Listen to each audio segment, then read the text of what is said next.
আমি ধূপগুড়ি মার্কেটে কাজ করতে এসেছি। এসে মার্কেটের পাশে একটা সুন্দর মায়ের মন্দির, তাই আমি মন্দির বলে তো সব মন্দিরে আমার মন ছুটে যায় মন্দিরে যাওয়ার জন্য।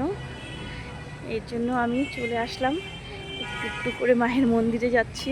আর মন্দির মানেই আমার মন একদম ছুঁয়ে যায়, যাতে কখন মন্দিরের ভেতরে যাব, কখন মায়ের দর্শন পাবো।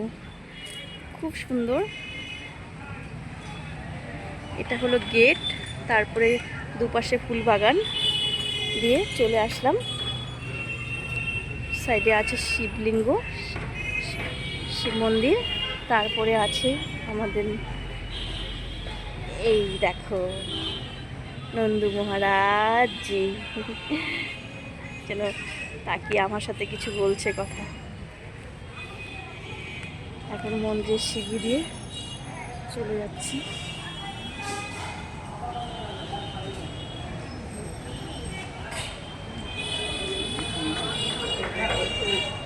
আমিও মন্দিরের সিঁড়ি দিয়ে চলে যাচ্ছি।